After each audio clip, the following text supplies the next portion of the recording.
long you want. Oh, okay.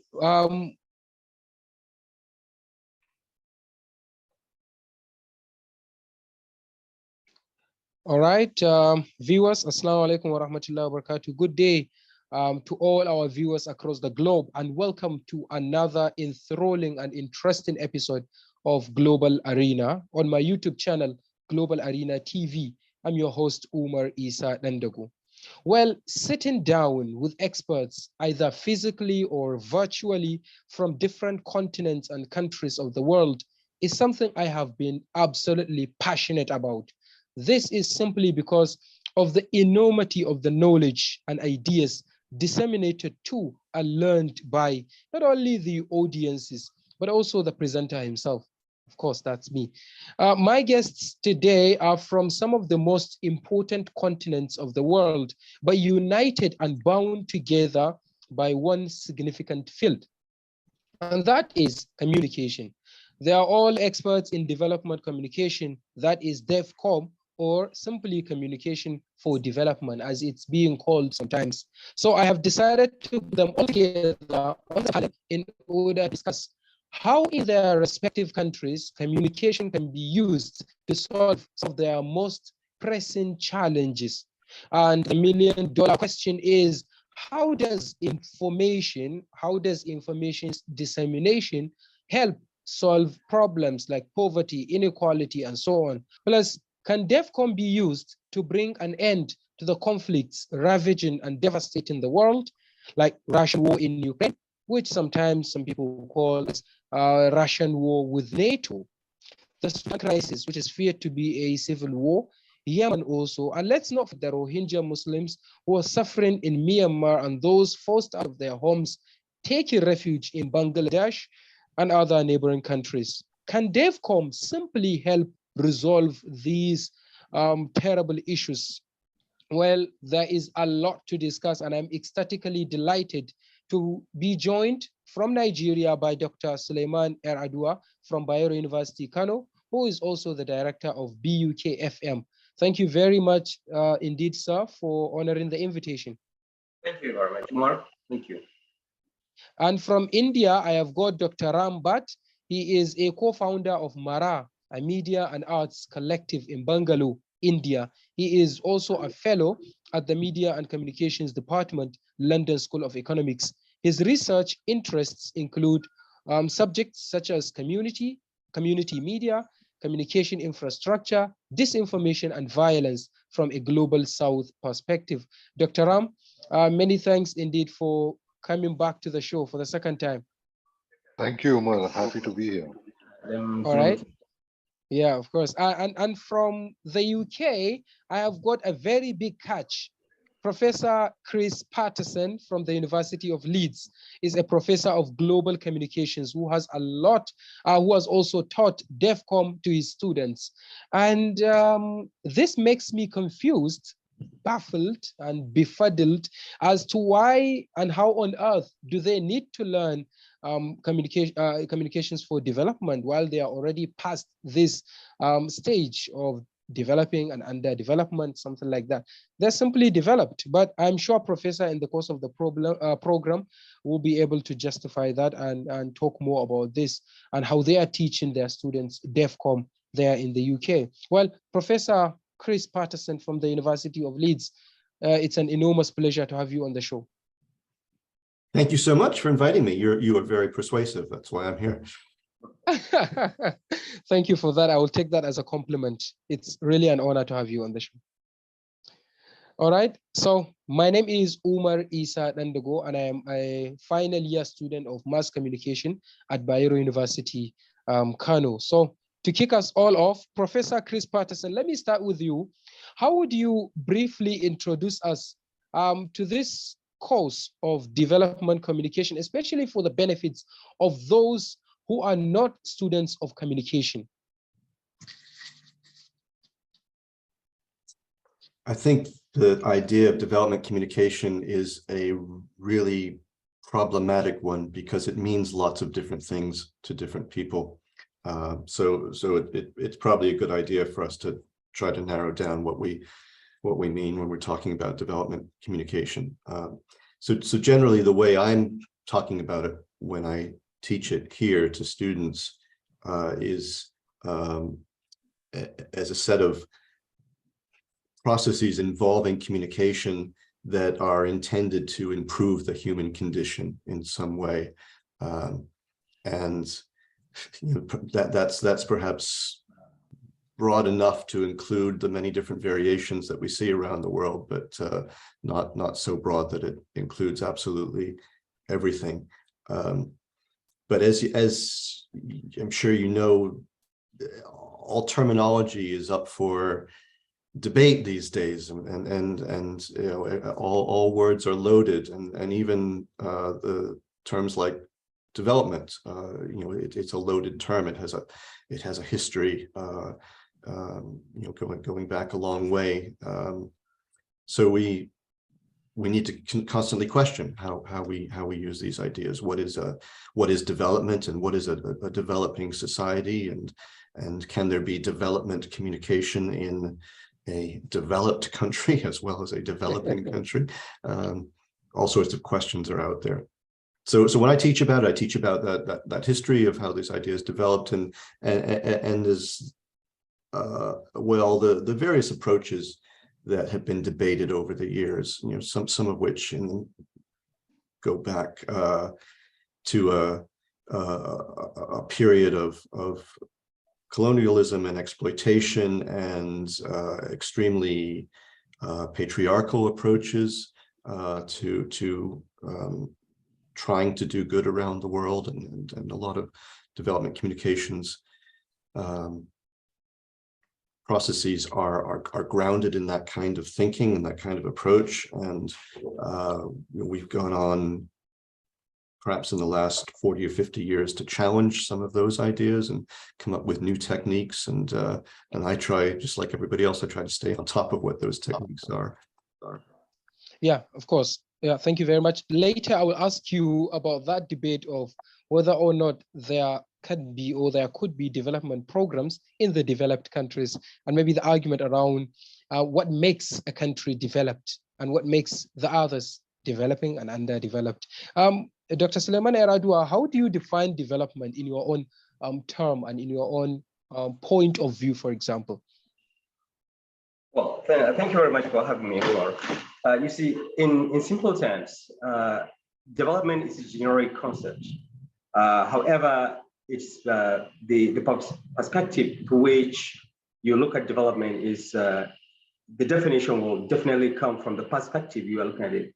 If you look at it from the ideological standpoint, or you look at it from the practical standpoint, whichever way you look at it, in essence, development is all about the enhancement, or rather the utilization of resources to enhance the quality of life of the individual.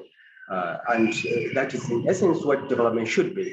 In this part of the world, where we are living in the theater of development and underdevelopment, we see more, and practically we see more of development and underdevelopment in practical terms, because we live in developing society.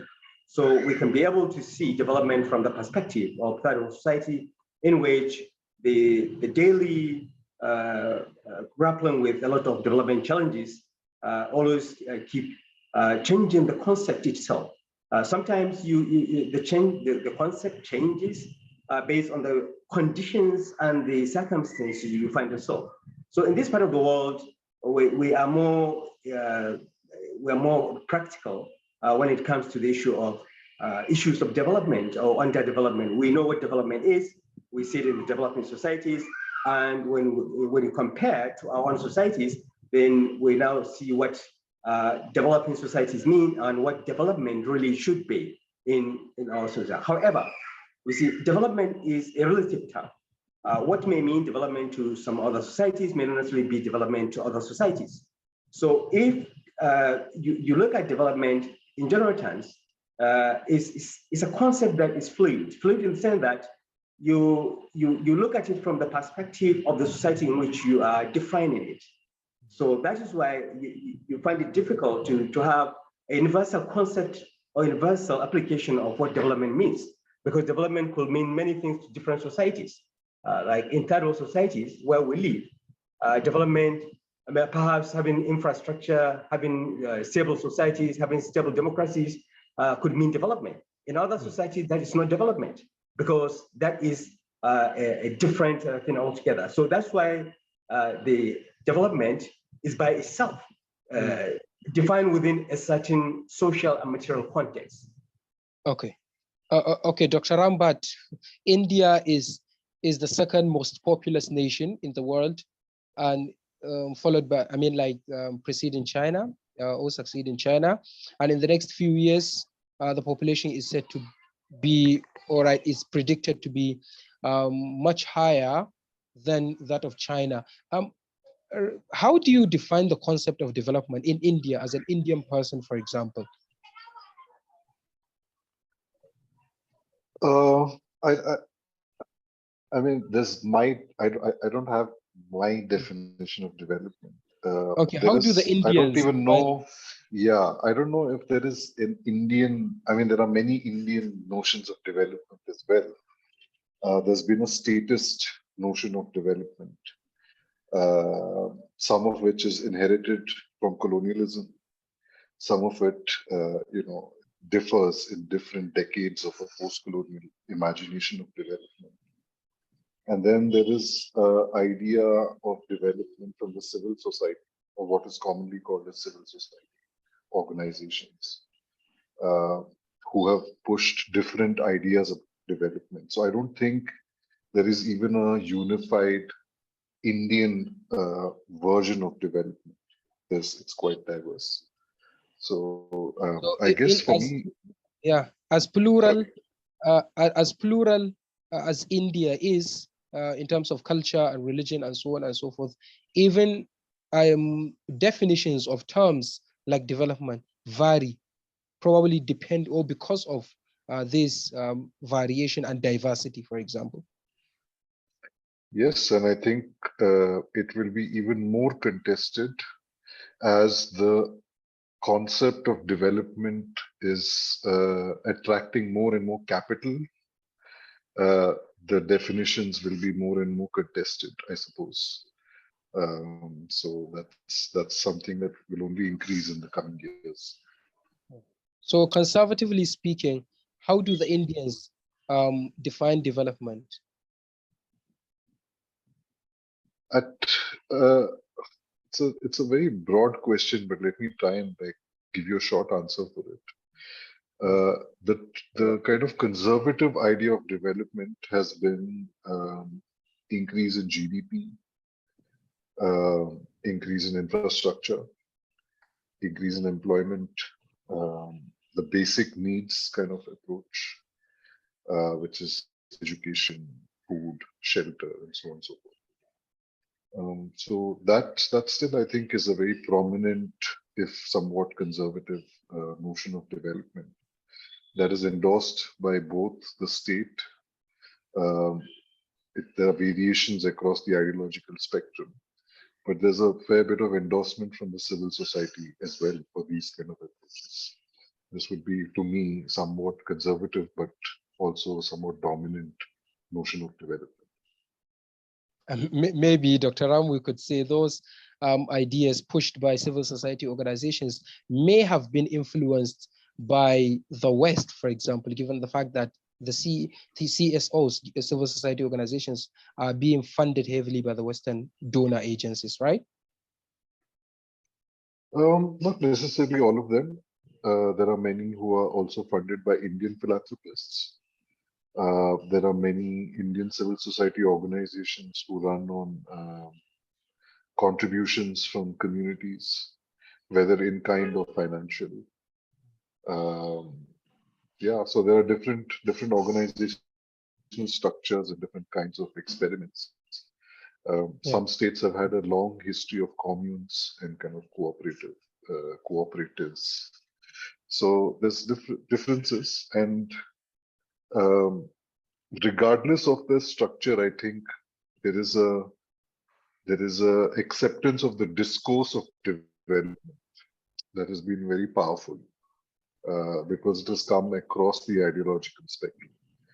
And it can go back, you can trace it back to the history of universal man with a capital M, ideas of the Enlightenment. So I think those ideas remain enormously influential. The universalism remains enormously influential in the development sector.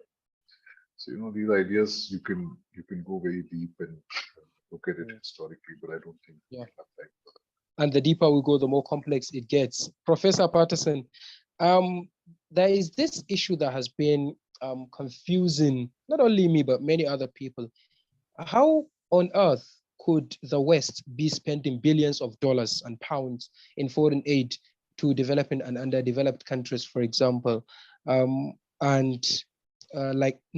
get, it seems apparently clearly, they get nothing in return, for example. Why? What does what happens, for example? I want you to clarify this confusion for us. They fund a lot of money, they pump in a lot of money in order to support some development projects, for example. And then at the end of the day, we see that they get nothing in return. Is it like they get nothing in return, or they get some favors, for example, in return through the back channels or under the carpet? Yeah, I think a lot of the favors are above the carpet as well. I think there's a whole Cold War history that's played out across Africa that's been about trying to determine the political orientation of countries, not just Africa, but Latin America and Asia as well, through the provision of aid. And so that's a very blatant way that aid is used to create a friendly political and cultural and commercial atmosphere environment for those Western donors. But I need to quickly add that that's a somewhat cynical way to look at it. It's not an incorrect way to look at aid, but it is a bit dismissive of the idea that Western donors have genuine motivations in trying to improve lives in other parts of the world. And the country I often point to in my teaching is Ireland, and you can also point to countries like Norway. And these are very small countries that aren't major players on the global stage, but they donate an enormous amount of their national revenues to international aid, and they're extremely prevalent, wherever international aid is needed. With a country like the country I originally come from, the United States, it's a little bit trickier because it's not very hard to see the political links to a lot of the aid giving that's still there. But that said, US aid is doing very good things in many parts of the world. It's feeding children and enabling them to go to schools and things like that. But very often there are strings attached, and the strings are political in some way. So those strings are the things that we want to know. For example, what are they? For example, influencing the decisions, the key decisions of our own governments, for example, and so on and so forth. I think it's often much more subtle than that. For instance, in the case of American grain coming to Africa to feed school children, that's about a political trade-off that's happened in Washington, D.C. to subsidize American farmers. It has very little to do with the ultimate welfare of children in Africa, even though it is making a difference there. In some cases, the provision of American money is much more blatantly connected to ideology and politics.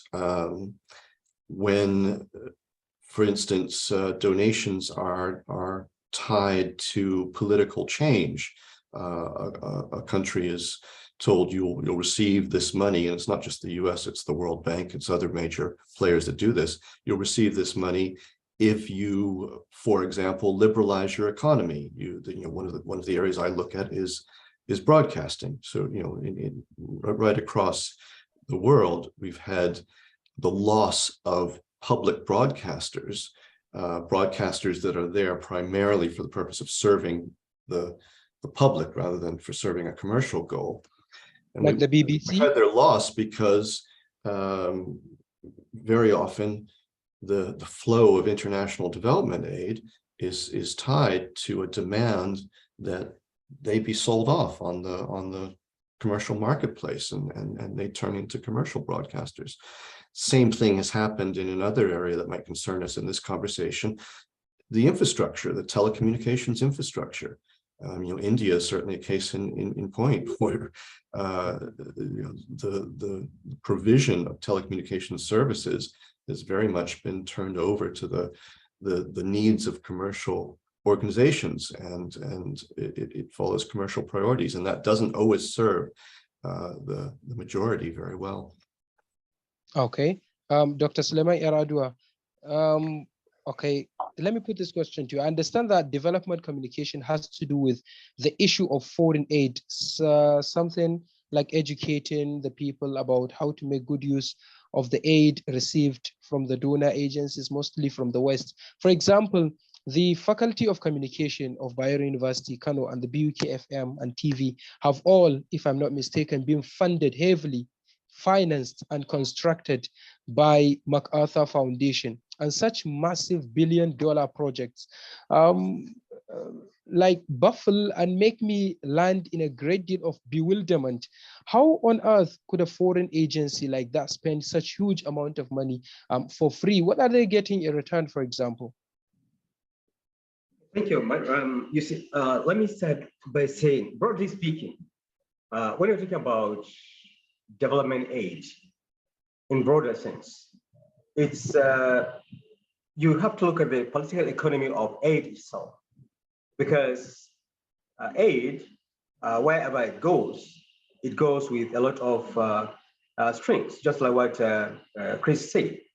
And you see, those strings are sometimes invisible strings, sometimes visible strings, but largely there is strategic interest built in each aid that is distributed or that is given to any developing society.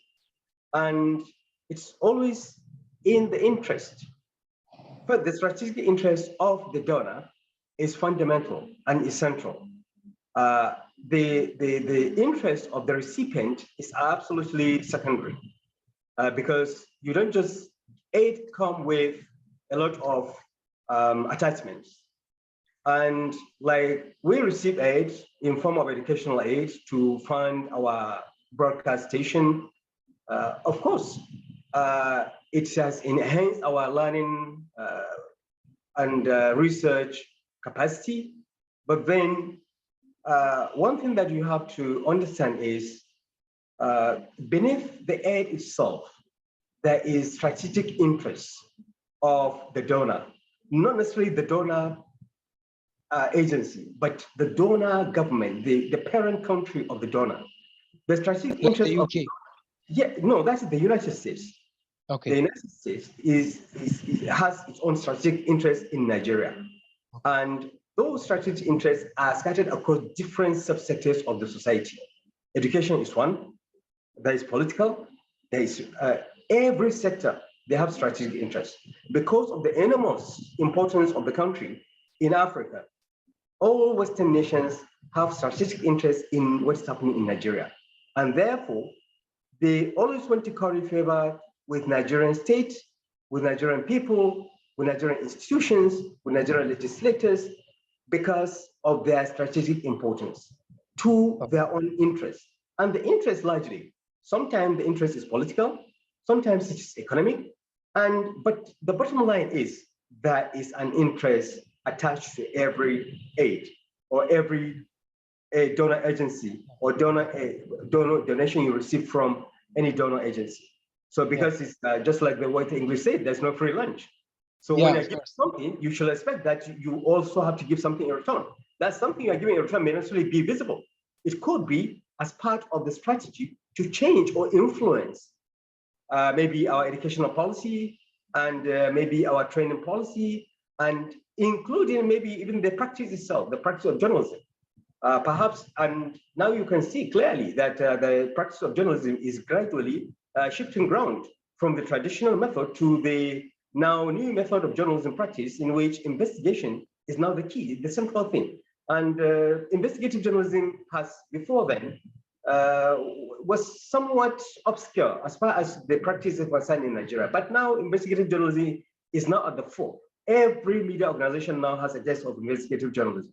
So you can see what the interest is now coming out. And part of it is also what we're training now is we're also training investigative journalists, meaning that the interest of the West is clearly coming out.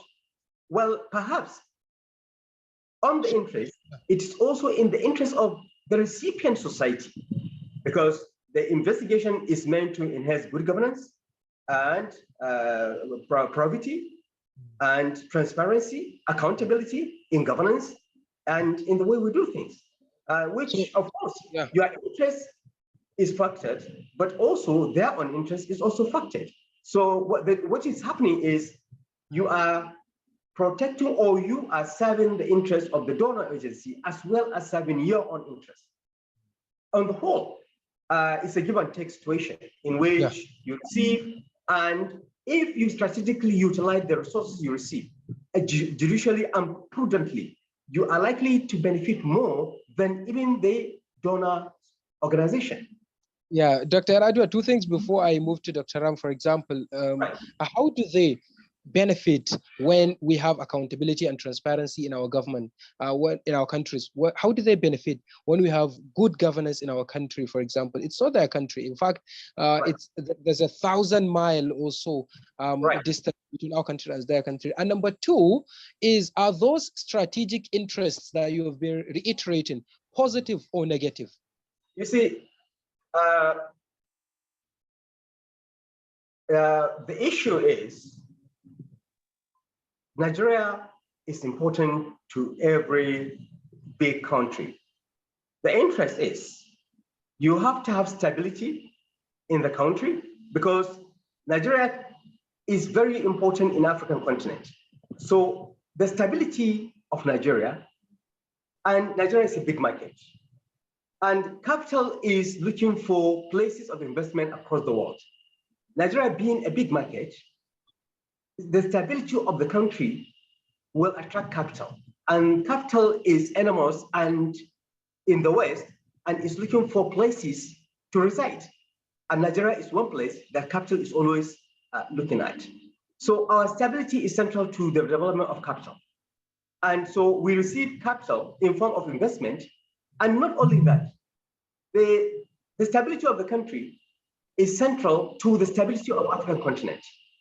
Because no African country can take the refugees of Nigeria if Nigeria becomes unstable. Because Nigerians are refugees. You're talking about 220 million people. Imagine if there is a crisis and it becomes destabilized. Now, the migration of Nigerians out of Nigeria to different parts of the world is going to be a major problem to the world. And therefore, it's in the interest of the world itself to have Nigeria stable. All those big countries, especially the countries with big population, their stability is central to the stability of the world. Therefore, like India, for example, China, for example, Nigeria, Indonesia, all these big countries with big population, their stability is central to the stability of the world. Because if you destabilize them, it means the whole world is going to be destabilized, courtesy of what? Courtesy of migration. And there is an unlimited migration where people will just move around the world without, and you can't eject them out of wherever they go. So what is important here is you look at the interest, the economic interest inbuilt in the stability, in good governance. Once you have good governance, you have stability, then you have stable, fertile ground for investment. And the West has enormous resources to invest. And that's where the market is. You cannot compare a country of 220 million with that of maybe a country with 3 million population. So these big countries like Nigeria, they are ready-made market. And you are talking about a country with a burgeoning youth population. Don't forget, 70% of the Nigerian population are aged between 0 to 45. And this is a very virile and very vital population as far as the world is concerned. And you can understand now the stability of this country. You're talking about youth, active youth population. So look at now, what is the 70% of 220 million? You're talking about 180 million people, youth. This is huge. Yeah, so, enormous. So this, you see, the stability of Nigeria is good for the world, for the country, and for capital itself. Okay. And so, yes. Sure. So we are briefly, Chris Paterson, I saw you raising your hand. Yeah. Could I just jump in quickly? I think those are excellent points that were just made.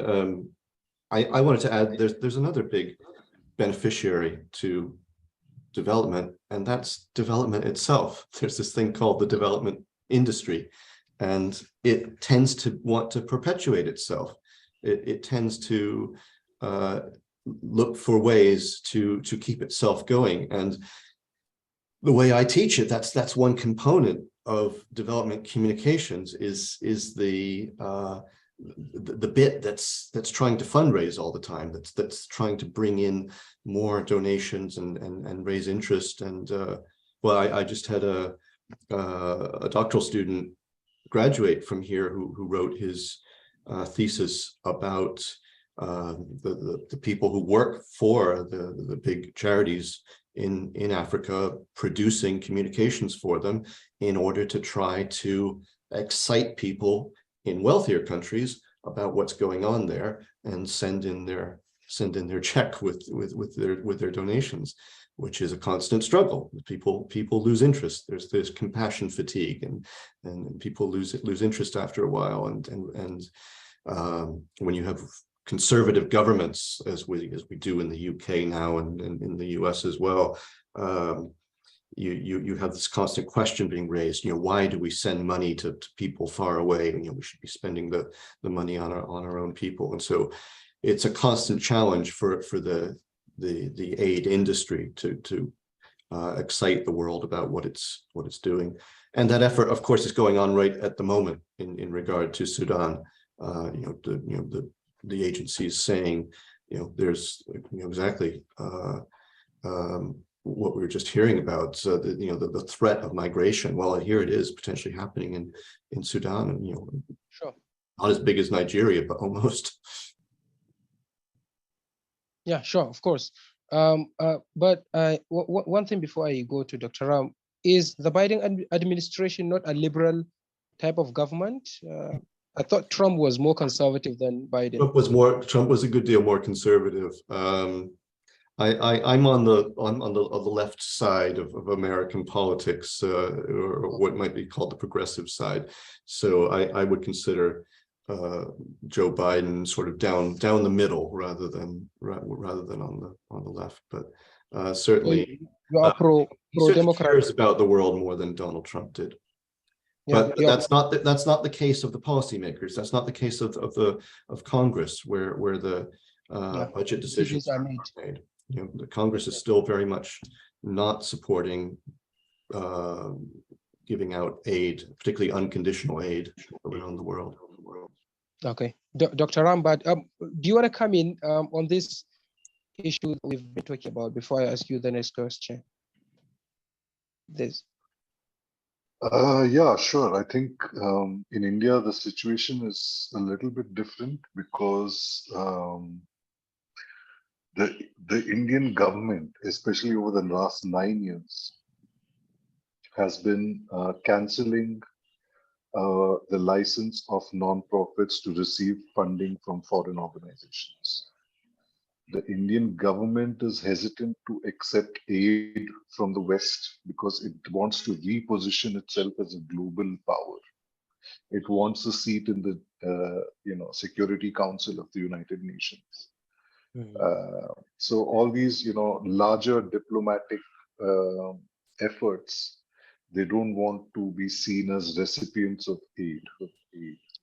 Also, it's becoming a more muscular and a more paranoid state apparatus.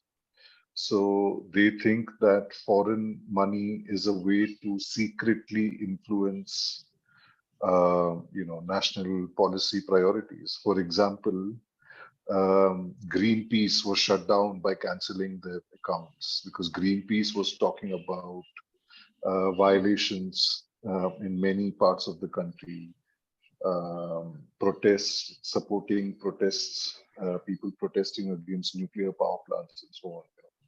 So they shut down Greenpeace, they shut down Amnesty International, which used to raise voices about human rights violations, imprisonment of journalists, and so on, so forth, regressive laws. So these Mostly organizations have been, against Muslim minorities, right?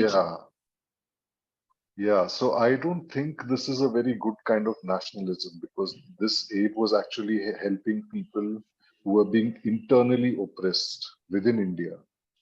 And this foreign aid was, I think, useful for those communities, for those organizations. But the thing is also, aid has kind of depoliticized the issue, because we have to look at the actual causes of underdevelopment in India. It's not about infrastructure. I mean, all those things are there, but the major issues are some other things which we can talk about at a later. What are the major issues of development in India, Dr. Bhat? Yeah, I mean, it's also like the whole country is divided into the caste system. That's a major cause of underdevelopment, because only a small minority of the country, maybe 15%, actually has gathered all the resources. The education, the judiciary, the media sector, all of them are dominated by these castes. And the vast majority of the country has not had access, either in terms of access to knowledge, access to education, access to infrastructure, access to any kind of community resources. So if we have just money coming in, it's not going to help. There needs a complete kind of revolution in cultural consciousness and attitudes towards social attitudes and so on. And development is not speaking about these issues. So they're largely kind of depoliticized by putting the onus on the beneficiary, that the beneficiary has to transform their behavior. So the entire burden of development is already on the most poorest and the oppressed. So I think these larger structural issues, historical issues, are often ignored, and it's highly individualized. Yeah, it seems like you sound opposed to the idea of shutting down the aid coming from the West into India by the Indian government. The policy, it seems like you're not in support of this Indian policy. Is it because you are so attached to the West, given your background with the UK, NSC, and so on and so forth? Yeah, the Indian people have to criticize you for that, for example, or the Indian government, the BJP guys have to criticize you for I'm sure they will. More inclined to the West. But I'm sure they will. But the thing is, there is a tendency in liberal scholars to imagine that India was a prosperous nation and Britain came, and that's when the misery started. I think that's too naive a picture, actually. There's been 4,000-5,000 years of exploitation by a minority of the majority. And the colonial presence was exploitative, was brutal. There's no doubt about it. But I think it also offered unexpected or unintended emancipation for historically oppressed communities.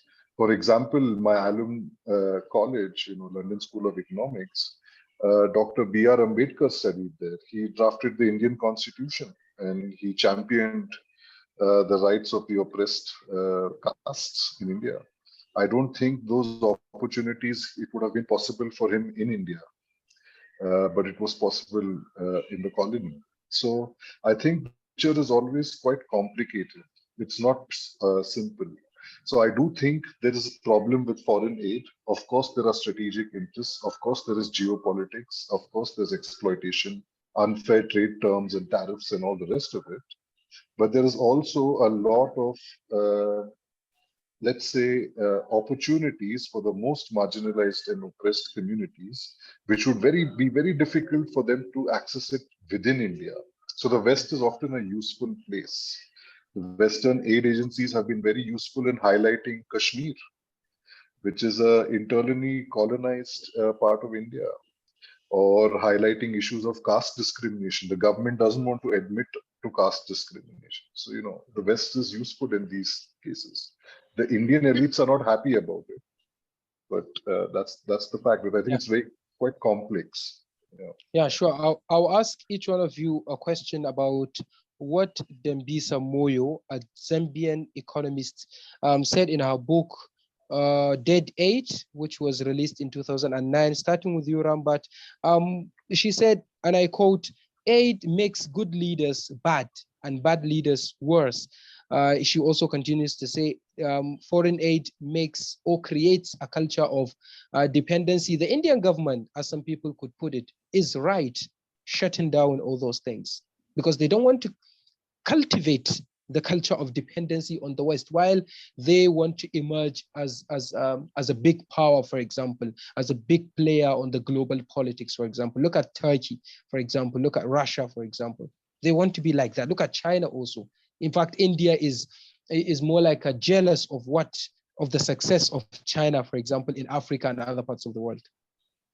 I think this kind of approach is true and consistent if you kind of anthropomorphize nations. If nations were people, this would probably be true, like the Western countries as like people who have walked far ahead on some imaginary line of development, and the global South were other people, each country. But it doesn't work like that. I think even within countries, there are different communities with very varying and contradictory interests. And sometimes the nation state is a different actor in the global stage and a very different actor on the domestic stage. So the Indian state talks about, democracy and peace and harmony on the global stage, but to its own religious minorities, it has been a brutal and violent state. There is no freedom of expression. Journalists have been imprisoned.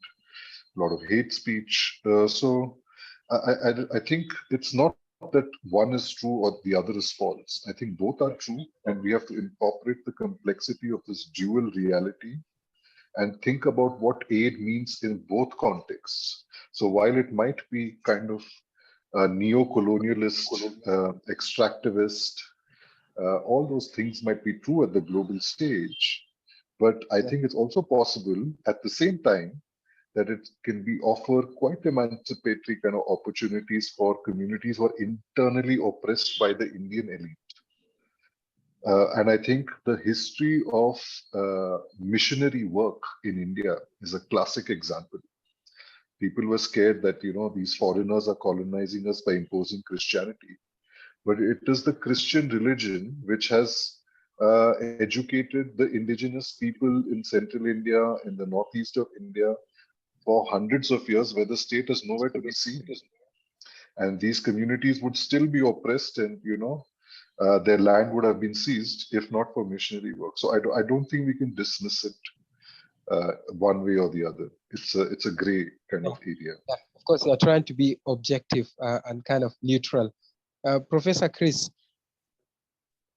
Yeah. I think Moyo's book is an interesting thing to raise. It helped get a useful conversation going, whatever it was, 15, 20 years ago. But it also contributed to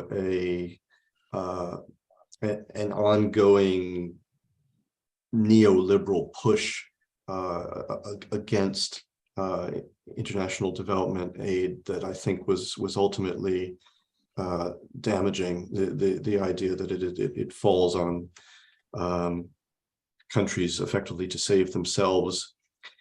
It's a way of thinking that ignores some very important factors that are external to those countries. It essentially ignores structural underdevelopment, which is why the flow of international aid is necessary to bring about a more balanced, a more equal world. Even if it is done, as we talked about earlier, it is done strategically.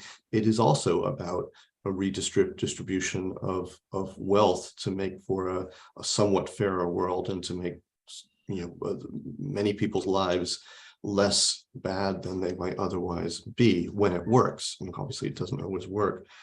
So there's structural underdevelopment that kind of approach tends to ignore, but there's also imperial pressure that kind of approach tends to ignore.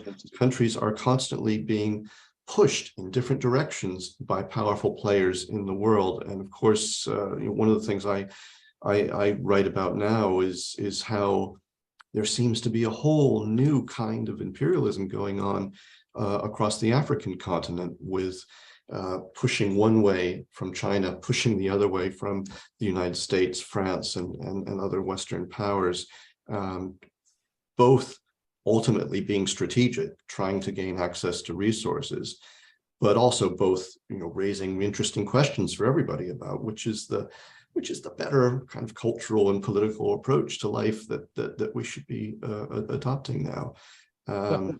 And you know, these are questions we should constantly be asking, but I think some of these narrow economic arguments tend to ignore those bigger forces that are going on.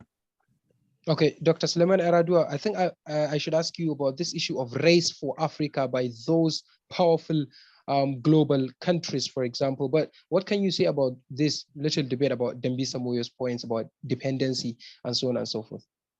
Well, you see, as a student of history, I always look back and the African history and the conquest, the scramble. So these are the new scramble for Africa, in a way that a lot of interests are now coming into Africa for competition for resources, for influence, and for what have you. And you see, the thing is, for you to be able to understand it broadly, you have to look at the political economy of development itself. And Africa is almost at the receiving end as far as development is concerned in contemporary world now. So that's why you see a lot of scramble, a lot of push from different countries, different interests coming to Africa. And you see, you cannot in the global arena now. It's going to be very difficult. Given the conditions in our own societies, given the conditions, you cannot do away with these powerful nations. You can only manage them in the sense that they have their own interests, you have your own interests. So try to create a middle ground between your own interests and their own interests, so that you can benefit from their own scramble, so that you can also use it to benefit your own people. It's a win-win situation if you do that, if you strike a balance between your own interest and the Western interest. Otherwise, if you create a bottleneck, it's going to be a problem for your own society, because we have seen countries that try to create bottlenecks. Now they're plunging into war. So at all times, you have to create a balance. What is your interest? Define your own interest. Define the interest of your own people, and then define interest of whoever is coming in to your own country. Then try to strike a balance, so that at least at the middle ground, your people will benefit from whatever comes in form of capital, in form of investment, and what have you. So Africa is So sorry to interrupt you, Dr. Now. Some people would say, if we are to take your word by the word of striking a balance, for example, we could say African countries should diversify. For example, Nigeria can go to Russia, can go to China, can go to the United States and the UK, for example. But it's kind of impossible. It's kind of impossible, for example, for Nigeria as a very important ally of the United States to go to Russia or China, for example. The US would kind of give it a kind of a glaring look or something like that. So that makes it. You see, what is important is what is your strategic interest? You have to define your strategic interest. It is based on that you will be able to now strike a balance, because you look at your strategic interests and then where the balance will now fall. If your strategic interest is inclined to the United States, then of course more of your access to resources will be given to the United States companies. If it's to Russia or to China or to India, now most of the access to resources and natural resources in your country will be given to these countries. The point I'm trying to say is, you cannot, in the contemporary world now, where globalization now reigns, you cannot, especially in our own continent, there's no way you can benefit from this scramble. You cannot do away with it, but you try to create an environment in which you're going to benefit from it. And the way to do it is to try as much as possible, map out your own strategic interests, and then follow the strategic interests in form of international relation and consolidation. Yeah, of course. Dr. Rambat, we have like 5 minutes to go. Dr. Rambat, what can you say about this issue of, in fact, even India, for example, is also joining the race for Africa, scrambling for Africa, for example. How do you see it from there? Yeah, I think India is following a well tried and tested model of imperialism and scramble for resources, subsidizing, well off in their own countries. But to be honest, it's very difficult to disentangle these kind of developmental initiatives from other geopolitical kind of processes that are in place. I mean, India has made a pivot to stronger ties with Israel, stronger ties with the US, relations with China have worsened. So I think that also plays a strong part in how the Indian government or the Indian state will behave. But like I said, different civil society groups, different communities, I think it's very difficult to generalize or conflate it with what the state is doing. Okay. Two things before we end. I will ask you about soft power and how it fits into this issue of development. But for now, one of my friends, one of our viewers, Malam Abba Yusuf, Myra CEO, he's a CEO of his own company, is also a student of mass communication. You said, he says, and I quote, "You can mar or build relationships with words because they are powerful." So the question he has here is, why is it that some politicians are using communications as a tool, as a powerful tool to achieve their quote unquote selfish interests? Professor Chris.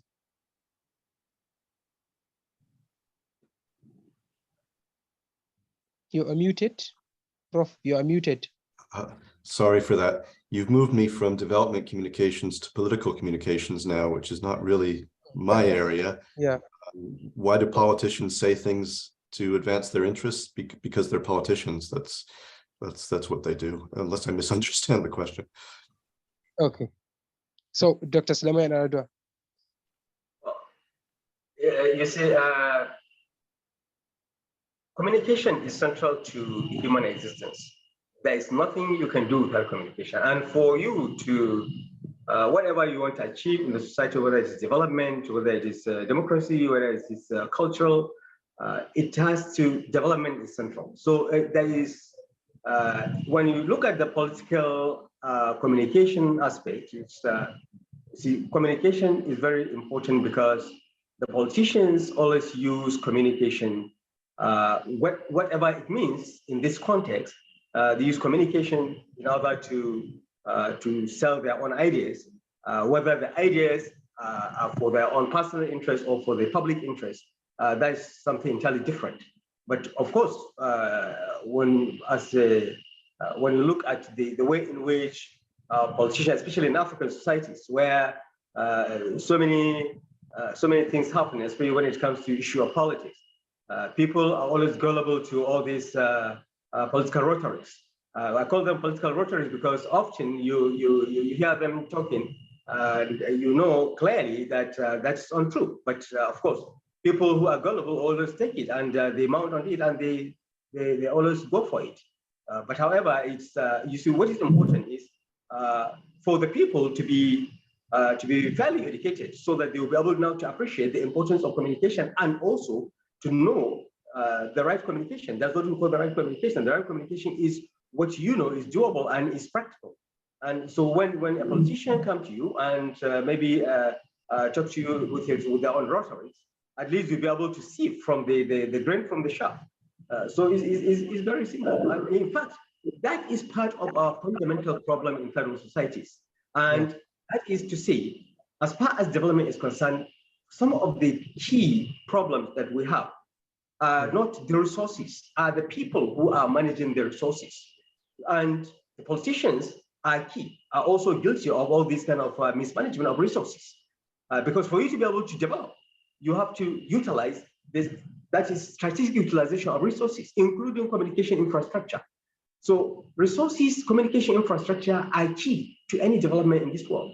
And that's why often in third world societies, this have been the major and fundamental problem of our society, because people are, one, they are not educated, and they are gullible, and they are poor.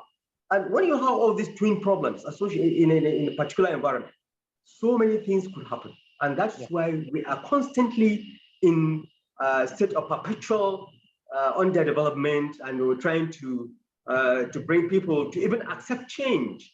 That's why you see the issue of behavioral change communication comes in when you're talking about development communication.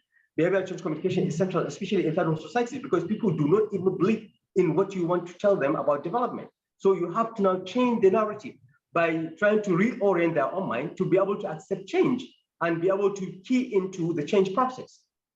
Okay, yeah. Briefly, and finally, Dr. Ram, what can you say about the relationship between soft power, if there is any soft power, and development communication? India is thought by many people to be using Bollywood as a tool for spreading its own influence and power and soft power, for example. Even though Palki Sharma, one of India's most intelligent journalists, once said the Indian government has not been doing enough to tap into the potentiality of Bollywood, for example, in terms of spreading its own soft power, unlike the United States, who, no doubt about that, uses Hollywood film industry to spread its own influence and even to strike fear in the minds of the ordinary people. As in, when you say, can Nigeria, for example, attack and conquer the United States? The simple answer ordinary people will tell you is that no way. Why? Because of what we see in the movies, for example. Dr. Ram. Yeah, I think there's definitely a role for soft power. I think the Hindi movie industry, which is called Bollywood, it is being busy to spread propaganda within India. So I think there's a very strong recognition of the soft power, but they are not using it internationally, they're using it nationally to spread propaganda about ideology that is, sympathetic or aligned with the party in power. Like Pakistan's being labeled as terrorists. Yeah, there's a lot of things. I mean, about communists, about queer communities, about caste relations, and so on and so forth. But I think development communication is a much broader field. It includes also participatory forms of communication, social movements who use communications, or cultural/traditional forms of communication which attempt to redefine development, or the epistemology of development is challenged sometimes. So I think if we are like at how we were discussing at the beginning, if our notion of development communication or communications for development is quite broad, then I think you can see a lot of opportunities both in the global north as well as in the south, including India. Yeah, Professor. Yeah, I would agree. I mean, just to bring the conversation back to development communications, I think there, we perhaps get a little bit distracted by some of the forms of imperialism that continue to go on, including within the development sphere. But the role of communications is vital, including in enabling people to better negotiate the complexities of the modern world in the ways that Dr. Suleiman was just talking about. If people have opportunities to learn about disinformation and the way media can be manipulated and who owns international media as part of a media literacy process, that's really worthwhile, because that enables everybody to second guess the stream of the fire hose of information that's coming at them all the time, and to just stop and think and question a little bit more, and perhaps not be as inclined to follow blindly. And that's something we all need everywhere. But programs like BBC Media Action all over the world are investing in those kinds of campaigns to help people better understand the flow of information coming towards them. And certainly the kind of work that REM would be involved in doing community media is all about enabling people, empowering people to take control of their own media and to not necessarily accept everything that comes to them from the outside. So there's a big component of and a hopeful component of development communication. Yeah. So finally, I would ask you one question to all of you. What's your final remarks, and what can you say about this interview? Dr. Suleiman Yar'dua. Well, you see, it's great to have these people from different backgrounds, from different parts of the world coming together to rub minds. And not only that, I think this conversation should be a continuous conversation. I enjoyed the conversation, and I believe this conversation could open a new frontier into better understanding, and perhaps even provide a solution to some of the challenges we're having in the third world societies. I appreciate Chris and Ben and you, the host, too. Thank you for having me. Thank you very much, Dr. Ram. Yeah, likewise. I thought obviously there's a lot of entanglement between the concepts of development and politics, geopolitics, political economy, and so on. So it's difficult to talk about development or development communication in a vacuum, divorced from empirical realities. But I also think there is scope for greater conversation, which we did touch upon, which I found highly useful, to think about what is still salvageable, what is hopeful, and what is beyond hegemony. So what kind of agency do communities have in the Global South? Using the notion of communication, a broad, enriched notion of communication. I think those things are very much there, and I hope that these kind of conversations happen more often. So thank you all for making that happen. Thanks. Okay, Professor Chris. Yeah, well, I'd agree with both points. It's been a lovely conversation, and it is difficult to disentangle the more micro level processes that we often talk about with development communication from the big issues, the big global issues swirling around. But just to give an example of the projects that I've been working on with partners in Kenya and Ghana, we're looking at women agriculturalists in very remote villages and how they deal with the huge challenges that climate change is giving them. And the thing that we're focusing on is a lack of two-way communication. They're extremely knowledgeable people about their own environments, and yet the specific bits of information they need at the times they need it simply aren't there, and there's no communication back to the power structures to enable that kind of communication to happen. And I think this at that small level is the kind of thing that people who have knowledge of development communication and the production of media can be helpful with. These are the kind of places we need to focus our energies as to help with human rights, help people deal with climate change and the other big challenges that are facing us everywhere. And I hope you will bring some projects also to Nigeria and pay a visit to us also, Professor. Pleasure. Yeah, that would be great. Well, it's been an enormous pleasure having all of you on the same table. And of course, as all of you have proven that we have not touched at least half of this area. So I hope Dr. Suleiman Yar'dua and Bayero University Kano, you could organize the continuation of something like this so that we can rub minds and learn and also share a lot of experiences and information. Thank you.